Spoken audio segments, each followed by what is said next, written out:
자, 9장에서는 클래스에 대한 내용을 다뤄보도록 하겠습니다. 클래스는 이미 3장에서 클래스의 기본적인 골격과 그리고 클래스를 어떻게 정의를 하는지, 그리고 클래스 정의된 바탕으로 객체를 생성하는 과정에 대해서 배웠습니다. 9장과 10장에서는 클래스의 깊이 있는 내용, 좀 더 깊이 있는 내용을 다뤄보도록 하겠습니다. 우선 클래스에 들어가기 전에 전처리기 지시사에 대해서 얘기를 나눠보도록 하겠습니다. 전처리 지시사가 어떤 용도로 사용되고 있는지에 대해서 얘기를 나눠보도록 하겠습니다. 그리고 클래스 정의된 것을 바탕으로 객체가 만들어지는데 이 객체 내에 있는 멤버 데이터와 멤버 함수를 어떻게 접근하는지, 자, 접근 방법은 세 가지가 있습니다. 객체 이름을 가지고 접근하는 방법, 그리고 객체에 대해서 레퍼런스를 정의한 것을 바탕으로 이용하는 방법, 그리고 객체에 대한 포인터를 가지고 클래스의 멤버 데이터, 멤버 함수를 어떻게 접근하는지에 대해서 얘기를 나눠보도록 하겠습니다. 그리고 이미 여러분들은 컨스트럭터에 대해서 일부 배웠었는데 디폴트 컨스트럭터가 무엇인지, 그리고 컨스트럭터는 컴파일러에 의해서 자동적으로 수행된다고 하는데, 즉 객체가 만들어질 때 자동적으로 수행된다고 했는데 이와 유사한 디스트럭터가 있습니다. 이것은 객체가 메모리상에서 소멸될 때 컴파일러에 의해서 자동적으로 불려지는 디스트럭터가 있습니다. 자, 디스트럭터는 분단속을 하는 함수다. 그리고 디스트럭터가 뭔지 좀 더 자세히 배워보도록 하겠습니다. 그리고 컨스트럭터가 디스트럭터가 어떠한 과정으로 수행되는지, 그리고 그 절차, 순서, 이것들에 대해서 한번 살펴보도록 하겠습니다. 자, 개론입니다. 서론 부분인데 우선 전처리기 지시사에 대해서 얘기를 나눠보고, 그리고 객체, 클래스 정의된 바탕으로 메모리상에 만들어지는 객체를 어떻게 접근하는지, 객체 내에 있는 멤버 데이터와 멤버 함수를 어떻게 접근하는지에 대해서 나눠보도록 하겠습니다. 자, 접근 방법은 보시는 바와 같이 객체 이름으로 또는 객체에 대해 이름표, 즉 레퍼런스를 이용해서 접근하는 방법, 그리고 객체에 대해서 포인터를 이용을 하는 방법을 통해서 객체 내에 있는 멤버 데이터와 멤버 함수를 접근하는 방법을 살펴보도록 하겠습니다. 그리고 함수가 있습니다. 클래스의 멤버 함수가 있는데 이들 멤버 함수와 약간 다른 개념을 갖고 있는 유틸리티 펑션에 대해서 얘기를 나눠보도록 하겠습니다. 유틸리티 펑션은 프라이빗 영역에 존재를 합니다. 그리고 컨스트럭터의 아규먼트를 전달하는 방식에 대해서 나눠보고 마지막으로 디스트럭터에 대해서 얘기를 나눠보도록 하겠습니다. 자, 우선 전처리기 지시사에 대해서 얘기를 나눠보게 되는데 다음과 같은 코드들이 있다고 가정을 해봅시다. 자, 다음과 같은 코드들이 있다고 가정을 해봅시다. 우선 shape이라는 헤더 파일이 있습니다. 헤더 파일 내에는 include 파일이 있습니다. 여기서는 IO 모듈, IO 스트림 모듈을 include를 했네요. 즉 IO 스트림 모듈을 카피를 해서 현재 이 줄에 집어넣게 됩니다. include 개념은 해당되는 모듈 또는 파일들을 현재 있는 이 위치에 카피해 놓는다는 의미를 갖고 있습니다. 자, 그리고 CPP 파일이 실제로 객체 코드가 만들어지는 파일입니다. 헤더 파일은 단지 컴파일러에게 자, 이런 구조를 갖고 있으니까 알고 있어라 얘기를 해주게 됩니다. 그리고 그 CPP 파일 내에서 이 헤더 파일, 여기서 shape head h 파일 있죠. 요거를 카피해서 현재 이 줄에 넘기게 됩니다. 즉, 요 shape.header 파일에 있는 모든 내용을 카피를 해서 현재 include shape.head h 파일이 있는 현재 이 줄에 카피를 해서 넣게 됩니다. 다시 정리를 해보게 되면 헤더 파일은 컴파일러에게 자, 이런 코드가 있으니 알고 있어라 얘기를 해주는 게 헤더 파일. 그리고 실제로 코드, 오브젝트 코드가 만들어지는 것은 CPP 파일이다. 그리고 CPP 파일에 include가 있다면은 해당되는 파일, 여기서는 이 전체 영역이 되겠죠.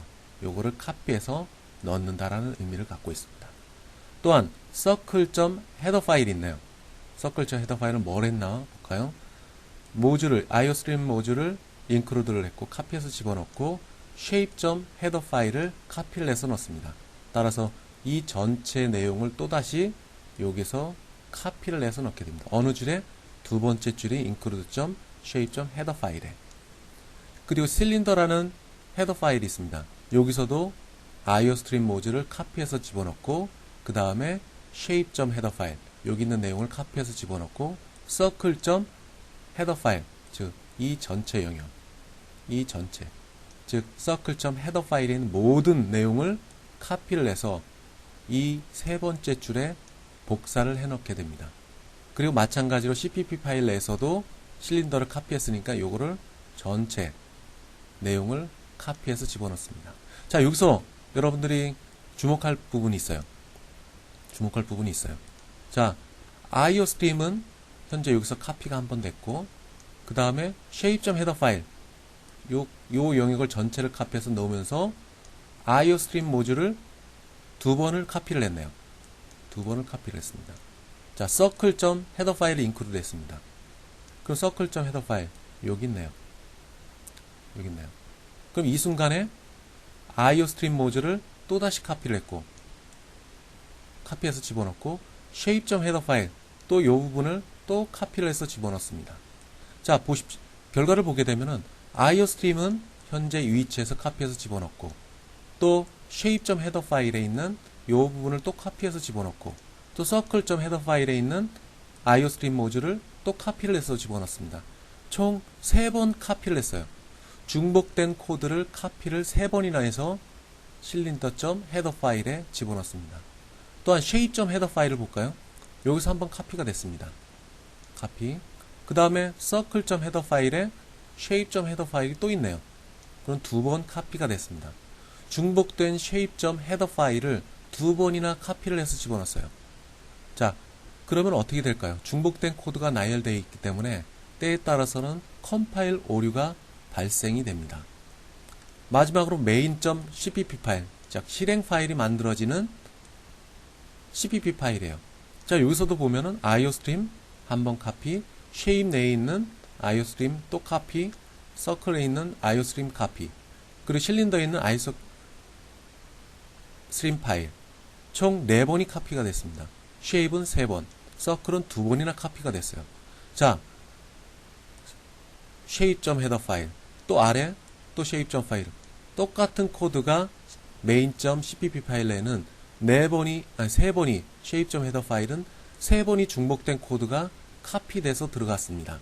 자, 이렇게 되면은 코드의 중복, 똑같은 내용이 중복으로 3번이나 카피되어 있기 때문에 컴파일 오류가 발생이 될 수 있습니다. 컴파일 오류가 아니더라도 워닝 메시지가 아마도 출력이 될 거라고 생각이 됩니다. 자, 이런 중복된 코드를 자, 헤더 파일을 인크루드로 하면서 중복된 코드들이 반복적으로 들어가게 됩니다. 자, 이것을 방지할 수 있는 방법이 뭐가 있을까요? 자, 중복된 헤더 파일을 방지를 하는 것. 자, 전처리기 래퍼를 사용해서 사용할 수 있습니다. 자, 여기 코드를 볼까요? 샵 표시가 있습니다. 이건 전처리기 지시사예요. 컴파일러에게 어떤 지시를 내릴 때 사용하는 게 전처리기 지시사입니다. 샵 표시를 한 것. 자, if not defined 아래에 있는 내용이 정의가 되어 있지 않다면, 자, 그러면 정의를 해라. 그리고 전처리기 래퍼 지시사의 끝은 and if로 정의를 합니다. and if. 이게 두 개가 짝이 맞아야겠죠. 짝이 맞아야 됩니다. define 또는 not define이 있다면은 and if가 있어야 됩니다. 자, 이것은 뭘 하는 거냐? 다중정의, 즉 헤더 파일의 다중정의를 방지를 하는 겁니다. 자, 이렇게 지시사를 내릴 수 있겠네요. 자, 만약 not define time underbar h라는 것이 정의되어 있지 않다면 정의를 해라. 뭘? time underbar h를. 그리고 안에 코드를 집어넣고 그 다음에 이젠 끝이다. and if. 자, 이 구문은 72페이지에 클래스의 선언하는 부분과 비교를 해서 생각을 해보세요. 자, 72페이지 가서 다시 한번 언급을 하겠습니다. 자, 상대방을 인크루드 할 때 사용한다. 상대방을 서로 인크루드, 즉 중복돼서 인크루드를 할 때 사용된다 하는 부분들. 이거보다 더 깊이 있는 예제는 20장에 여러분들이 한번 살펴보도록 하세요. 어쨌든 정의를 내려보게 되면은 전처리기 래퍼는 뭘 하는 거냐? 중복된 헤더 파일을 인크루드 하면서 카피를 하면서 발생되는 중복 코드를 방지할 때 이 전처리기 래퍼를 사용하게 됩니다. 자, 봅시다. 자, 멤버 함수 처음 부분에 퍼블릭을 지정을 하는 것이 좋다. 이 말의 뜻은 뭐냐?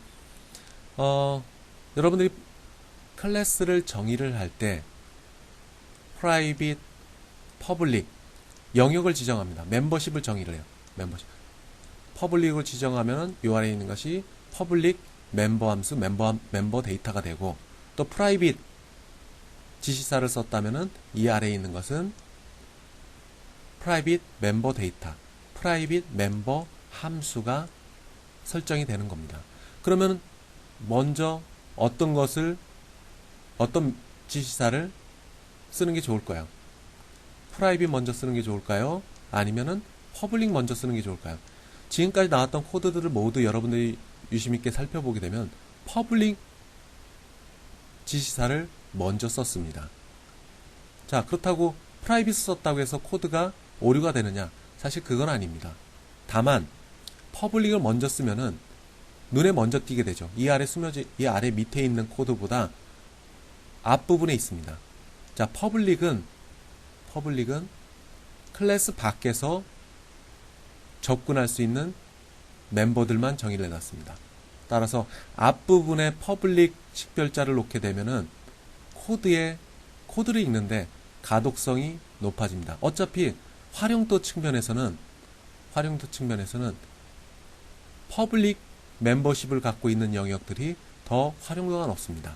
자, 객체에서 내가 쓸 수 있는, 자, 클래스 바뀐 객체에서 멤버들을 접근하려고 할다. 그럼 클래스 정의를 여러분들이 또 보게 되겠죠. 그럴 경우에 앞부분에 위치한 퍼블릭 멤버들을 여러분들이 먼저 살펴보게 됩니다. 어차피 클래스 밖에서는 프라이빗 영역에 있는 것들은 볼 필요가 없겠죠. 클래스 내에서만 쓸 수 있는 놈들이기 때문에. 따라서 클래스 밖에서도 쉽게 살펴볼 수 있도록 퍼블릭 멤버십을 갖고 있는 멤버 데이터, 멤버 함수들을 클래스 정의하는 영역 앞부분에 위치시키는 것이 좀 더 가독성이 높다. 그 이유는 클래스 자체보다는 객체로부터 함수를 찾는 경우가 더 많기 때문에 그렇습니다. 자, 전처리 지시사. 자, 중복된 인크루드를 방지를 하기 위해서 쓰는 거다 라고 할 수가 있습니다. 그럼 전처리 지시사를 어떻게 쓸까요? 아주 쉽습니다. 거의 반복적으로 쓰게 돼요. 자, time.header 파일이 있습니다. 헤더 파일에 클래스라는 time이라는 클래스를 정의를 이렇게 했습니다. 자, include time.header 파일. 자, 이 헤더 파일을 누군가가 인크루드를 했다. 그러면 컴파일러는 이렇게 진행합니다. 자, 진행하면서 만약 time.h 정의가 되어 있지 않다면은 정의를 해라. time.h. 그럼 어떻게 되냐? 컴파일러는 이제 처음 time.h 이것을 정의하는구나. 그리고 define time_h 이것을 정의를 하고 클래스로 들어갑니다. 그리고 and if 끝납니다. 전처리 지시사가 끝. 자, 그러면 컴파일러는 머릿속에 기억을 하고 있습니다. 뭐라고? 컴파일러 time_h가 정의가 됐구나. 자, 이것은 메모리상에 올리는 게 아니라 컴파일러가 알고 있습니다. 대문자로 time_h 정의를 했구나. 그러면 컴파일러는 이 time_h를 기억을 하고 있습니다. 자, 그러다가 다시 어느 코드에서 time_h 이것을 인크루드 했다. 즉 shape.header 파일 내에서 shape.h 파일 내에서 time.header 파일을 include 했습니다. 그럼 요 코드를 카피해서 요 줄에 집어넣게 되겠죠. 집어넣으면서 컴파일러는 또 따라갑니다. 또 따라가요. 자, 또 따라갑니다. 컴파일러가 또 따라옵니다. 자, 컴파일러 쭉 따라오다가 전처리 지사를 만났네요. if not define time underbar h, 만약 time underbar h가 정의되어 있지 않다면, 그런데 컴파일러는 요놈이 정의되고 기억을 하고 있어요. 컴파일러 내가 컴파일이 time underbar h를 조금 전에 define 내렸던 것을 기억을 하게 됩니다. 따라서 컴파일러 내에 time underbar h가 정의된 상황을 보고 여기서 바로 패스를 하게 됩니다. 다시 time이라는 클래스를 정의를 하지 않습니다. 다시 정리를 해볼까요? 자, 처음 time.h 파일을 들어가서 time.h 파일 들어가서 자, 들어갑니다. not define time underbar h, 정의가 되어 있지 않으면 정의를 해라.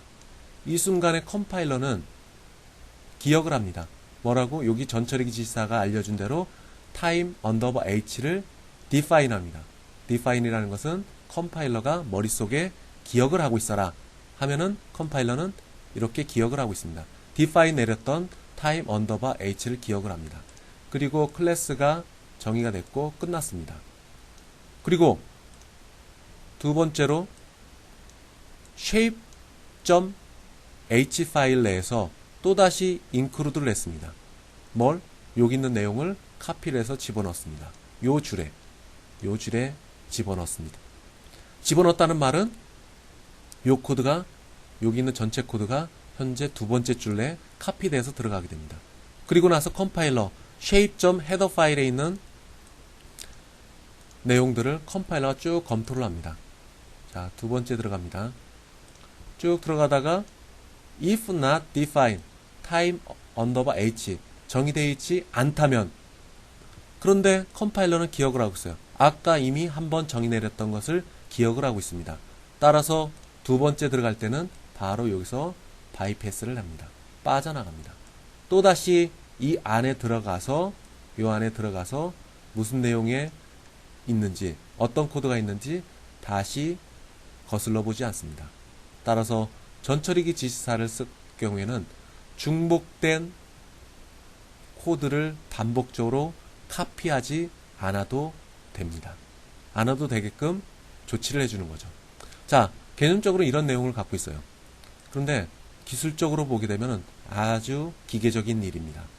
여러분들이 헤더 파일을 정의를 할 때, 자, 보시는 바와 같이 time.h 파일 내에 헤더 파일, 요 내용들을 저장을 할 때 반드시 랩핑 해줍니다. 감싸줍니다. 감싸줘요. 어떻게 감싸주느냐?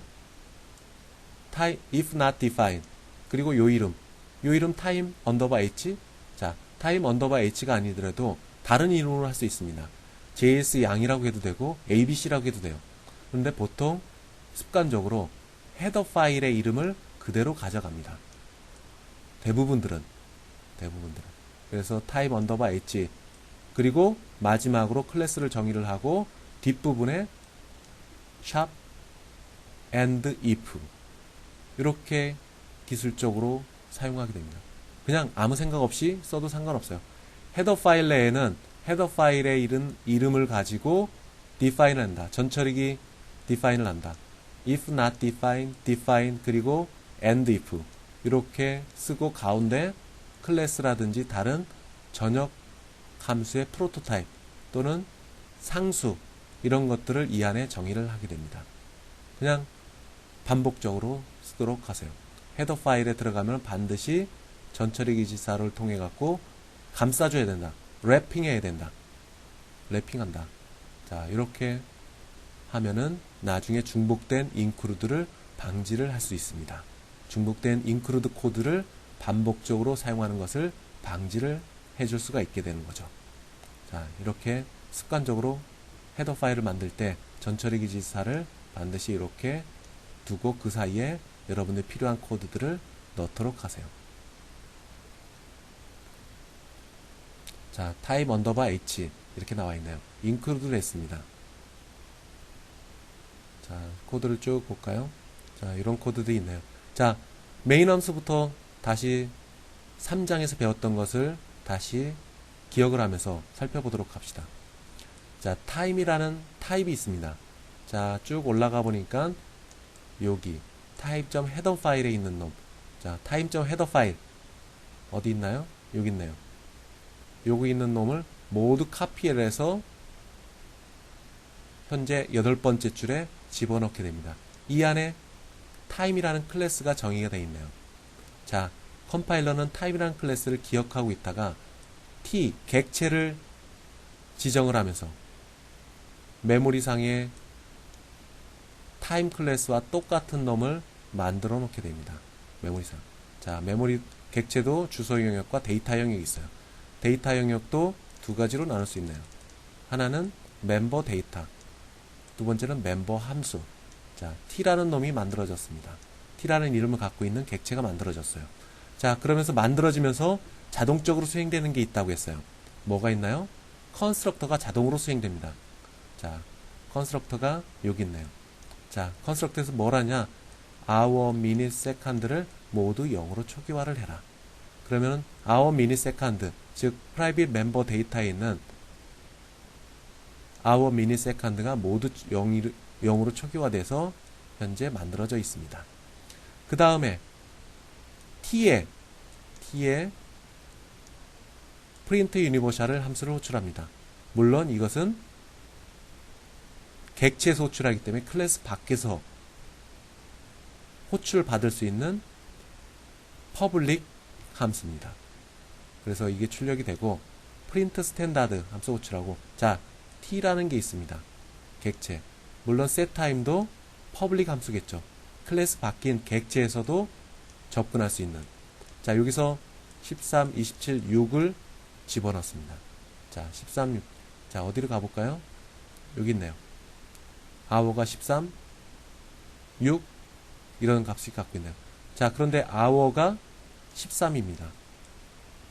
hour가 13보다 크다. 0보다 크다. yes. 그리고 24보다 작다. yes. 그러면은 둘 다 yes니까 참이 돼서 첫 번째 터너리 오퍼레이터의 첫 번째 부분이 이쪽 hour로 카피가 됩니다. 할당이 되는 거죠. 자, minute도 요 안에 있는 내용이 참이면 이쪽으로 카피가 됩니다. 단, 요 안에 있는 조건, AND 조건이죠. AND 조건. AND 조건 중에 하나라도 거짓이라면은 두 번째 있는 터너리 오퍼레이터 쪽으로 가서 0이 미닛에 카피가 됩니다. 자, 이런 순으로 진행이 된다. 프린트 유니버설 쭉 나오고, 자, 여기 있네요. set time 99라는 부분이 들어갔네요. 자, set time으로 다시 한번 가볼까요? set time hour가 99예요. hour 99. 0보다 크다. yes. 그러나 24보다 작냐? 아니다. 그럼 false가 됩니다. 이 안에 있는 게. false가 되면 두 번째 터너리 오퍼레이터로 갑니다. 0이 hour로 카피가 됩니다. 자, 여기서는 잘못된 invalid 값이 입력이 돼서 들어왔을 경우에는 0으로 hour, minute, second를 집어넣어라. 이런 의미를 갖고 있습니다. 유효성 검사를 하는 거예요. 자, 컨스트럭트에서 전달된 값이 유효하지 않다 했을 경우에는 유효성 검사를 해서, 유효성 검사는 여기서 유효성 검사를 해서 타당한 값을 집어넣게 됩니다. 타당한 값을 집어넣게 됩니다. 자, 그래서 이런 결과들이 쭉 출력이 됐어요. 여러분들 기억해야 될 것. 첫 번째, 3장에서도 얘기했지만 객체가 만들어지면서 자동적으로 컨스트럭터 함수가 호출된다. 그리고 객체가 만들어진다는 의미는 메모리상에서 time이라는 클래스 정의와 똑같은 유형이 들어갈 수 있는 메모리를 띄워온다. 그리고 여기에 주소 영역과 멤버 데이터, 멤버 함수 영역으로 구분된다. 그리고 컨스트럭터가 수행되면서 멤버 데이터는 초기화가 된다. 초기화된다. 값이 할당이 된다. 자, 그리고 퍼블릭 영역은 클래스 밖인 객체에서 접근을 할 수 있다. dot 오퍼레이터를 써서 접근을 할 수 있다. 프라이빗 멤버들은, 즉 프라이빗 멤버 데이터와 멤버 함수들은 객체에서는 접근할 수 없다. 객체에서는 접근할 수 없다. 내에서만 접근할 수 있다. 클래스 내에서만 접근을 할 수 있다. 또한 유효하지 않은 값이 있을 경우를 대비를 해서 모든 함수는 입력된 값에 대해서 유효성 검사를 해야 된다. 입력된 값에 대해서 유효성 검사를 반드시 수행을 해야 된다. 이런 부분들을 여러분들이 기억을 하세요. 그리고 참고로 여기서 만들어진 객체, 메모리상에 만들어진 요 객체는 언제 소멸되느냐? t라는 객체가 정의된 스코프, 즉 메인 함수가 종료되면서, 즉 38번째 줄이 끝나면서 이 객체는 메모리에서 해제가 됩니다. 해제가 됩니다. 자, 이런 부분들을 3장에서 배웠던 것을 생각을 해보면서 다시 한번 살펴보도록 하세요. 자, 여기서 나와 있는 건 non-static member data. non-static member data. 자, 말이 헷갈리지만 그냥 일반적인 스태틱이 아닌 멤버 함수들, 멤버 데이터들. 자, 이것을 클래스 정의 내에서 초기화를 해주면은 오류가 생깁니다. 자, 여기서 볼까요? 만약 여기 있는 코드에서, 자, 클래스 정의된 부분이 여기 있네요. 클래스 정의. time이라는 곳에서 여기는 hour, minute, second를 이렇게 바꾸면은 오류가 됩니다. 즉, 클래스 정의된 부분에서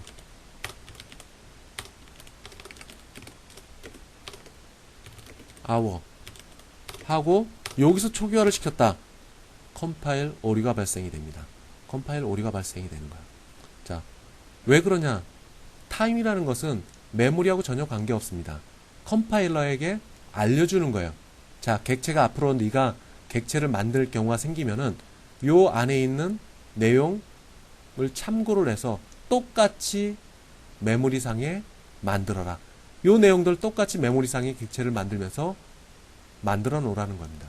그런데 정의를 하는 순간에 hour를 0으로 할당을 해버리게 되면은 이것은 메모리를 집어넣어, 즉 0이라는 메모리 공간을 위해서 hour를 정의를 해야 됩니다. 따라서 메모리가 없는 상황에서 0으로 초기화를 하라니까 당연히 오류가 발생이 되는 겁니다. 다시 한번 정의를 하면은 time이라는 클래스 정의하는 부분에서는 절대 램 메모리를 가져오지 않습니다. 얘는 나중에 네가 객체를 만들 때 요 모양대로 그대로 메모리상에 올려놓으라는 겁니다. 따라서 메모리가 할당되지 않은 상황에서 보시는 바와 같이 0으로 초기화를 해라. 0의 값을 hour에 집어넣어라. 없는 상황, 메모리를 빌려오지 않은 상황에서 0으로 올려놓으라고 하니까 당연히 오류가 발생이 되는 거죠. 자, 그래서 초기화를 했다. 클래스 정의 내에서 멤버 데이터를 초기화를 해주면은 이놈은 컴파일 오류가 생긴다. 자, 뒤에 예제가 또 나오네요. 앞에서 나온 예제, setFill이라는 함수가 또 뭘 하는 거냐? setFill. 아주 간단합니다. setFill이라는 것은 여기 있네요. 여기서 사용됐네요. 자, 두 칸을 만들어라. 두 칸을 확보를 해라. hour를 집어넣어라. 근데 hour가 두 칸을 확보된 상태에서 hour가 7시였다. 두 칸을. 그러면 이렇게 만들어지게 될 겁니다.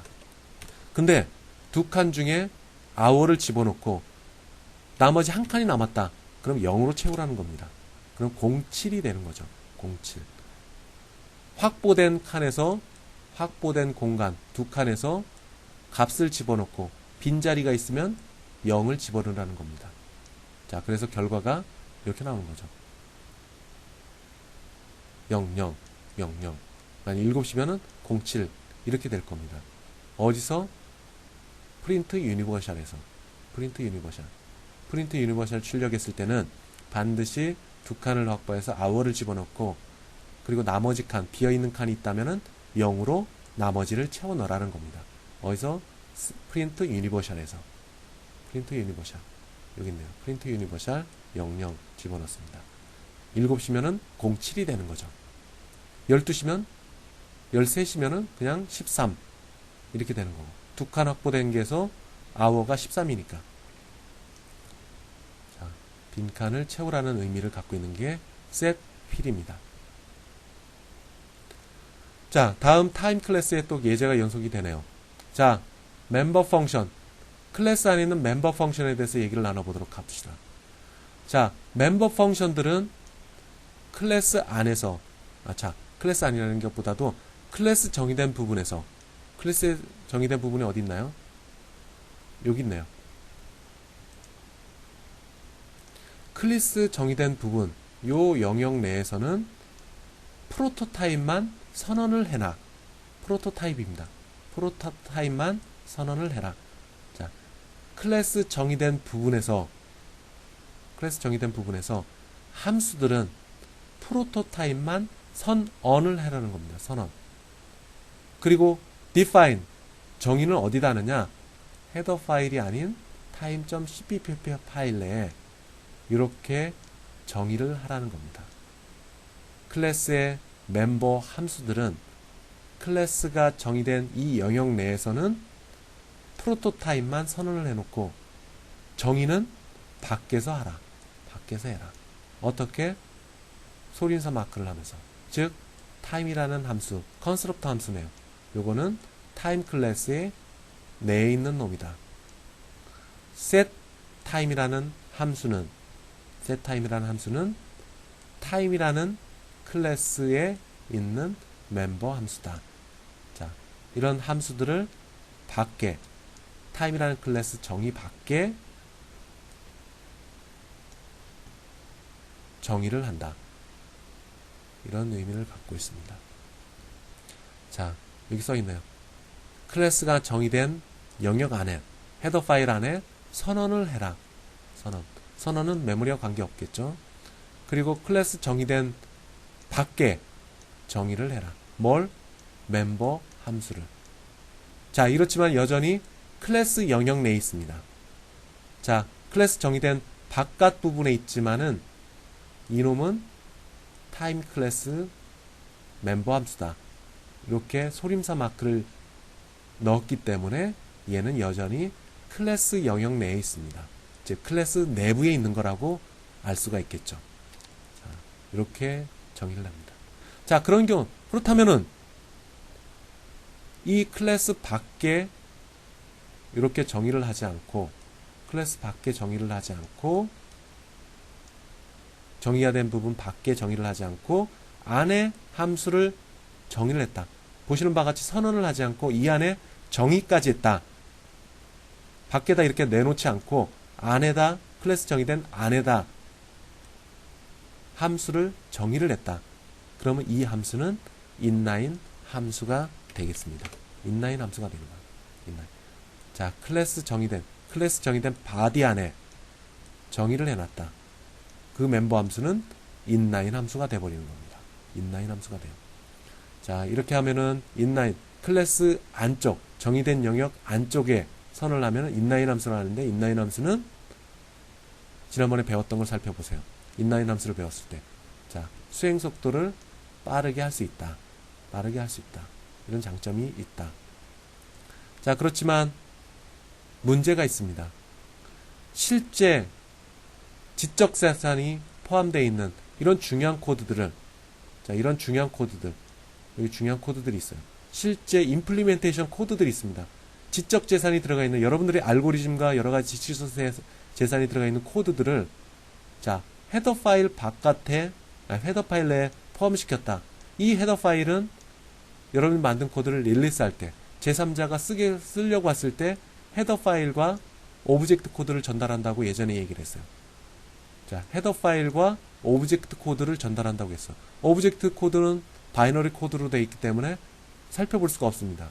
살펴볼 수 있는 수단은 헤더 파일을 볼 수 있어요. 제3자가. 그런데 제3자가 클래스 정의된 영역 내에 함수의 정의까지 들어가 있다.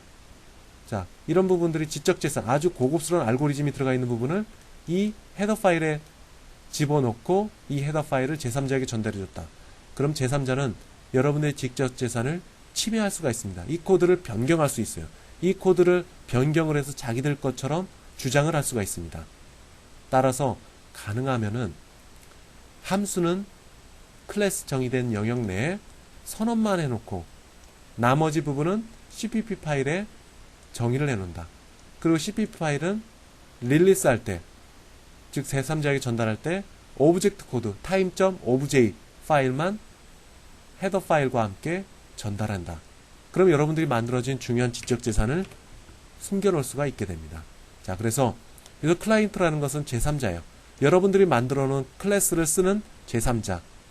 자, 클래스를 이용해서 메인 함수에서 객체를 만드는 사람들. 자, 그 사람들 모두 클라이언트들입니다. 클라이언트들이 헤더 파일에 있는 중요한 함수들, 코드를 접근할 수가 있게 됩니다.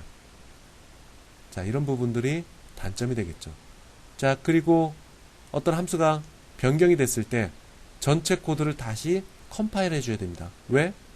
헤더 파일을 인크루드하는 파일 내에서 모두 컴파일을 해줘야 됩니다. 자, 보시는 바와 같이, 자, 아까 코드가 없어졌네요. 자, 인크루드를 shape. 헤더 파일로 인크루드 했어. 어디서? 여러분들이 만든 뭐 메인 함수 cpp 파일 내에서 shape.header 파일을 인크루드 했어요. 자, 헤더 파일이 아니라 자, 타임으로 바꿔볼까요? 조금 전에 예제를 연결해갖고 time.header 파일을 인크루드 했어요. 자, 만약에 요 코드에 조금 전에 인크루드 했던 time.header 파일 요 코드를 변경을 했습니다. 요 코드. 이 코드에는 이 함수들에는 정의가 들어가 있어요. 정의가 들어가 있어. 즉, setTime이 여기 있는 setTime 요 코드가 요 setTime 선언된 부분에 들어가 있습니다. 즉, setTime은 이 안에서 정의가 돼 있다. 정의가 돼 있다. 라고 한다면은 우선 메인 함수의 코드가 요 아래에 있는 코드들이 변경되지 않았더라고 하더라도, 즉 main.cpp 파일이 변경되지 않았다고 하더라도 여기 있는 setTime 함수 내에서 변경이 일어났다 라고 하면은 main.cpp 파일도 함께 컴파일을 해줘야 됩니다. 왜? time.header 파일을 인크루드 해왔기 때문에. 자, 이 변경된 코드가 이 안에 들어갔기 때문에, 카피해서 들어갔기 때문에 요 코드를 제외하고 나머지 코드는 변경된 것이 없다 치더라도 time.header 파일이 변경이 됐기 때문에 이 main.cpp 파일 전체를 다시 컴파일 해줘야 된다 하는 부분이 단점이 될 수가 있습니다. 단점이 될 수가 있어요. 자, 이런 두 가지 단점. 지적 재산이 노출될 수 있다. 자, 멤버 함수 클래스 정의 안에 멤버 함수들을 디파인 했다. 프로토타입만 있는 게 아니라 함수의 원형까지 클래스 정의된 영역에 있다고 한다면은 그 부분이 제3자에 의해서 노출될 수 있다. 왜? 헤더 파일에 메인 함수에 대한 실제 코드가 들어가 있기 때문에. 두 번째 이유. 이 헤더 파일을 인크루드한 메인 함수를 비롯해서 다른 함수들은 비록 그 함수 내에서 main.cpp 파일이 변경되지 않았다고 하더라도, 이 코드 전체는 변경되지 않았다고 하더라도 이 time.header 파일에 있는 코드들이 변경됐을 경우에 이 전체 main.cpp 파일을 함께 컴파일을 해줘야 된다. 변경된 것이 없고 time.header 파일만 변경이 됐는데 이 코드를 전체를 다시 컴파일 해줘야 된다. 이런 단점들이 발생을 하게 됩니다. 이런 부분들을 잘 살펴보세요. 그리고 아주 간단한 부분만, 간단한 코드들만 클래스 정의 영역 내에 집어넣는다. 아주 간단한 멤버 함수, 아주 간단한, 코드가 아주 간단한 멤버 함수들만 클래스의 안에 클래스 정의된 영역 안에 집어넣는다. 자, 다음은 클래스를 어떻게, 자, 클래스 정의된 걸 갖고 객체를 만들었는데 이 객체의 멤버 함수와 멤버 데이터를 어떻게 접근하는지에 대해서 배워보도록 하겠습니다.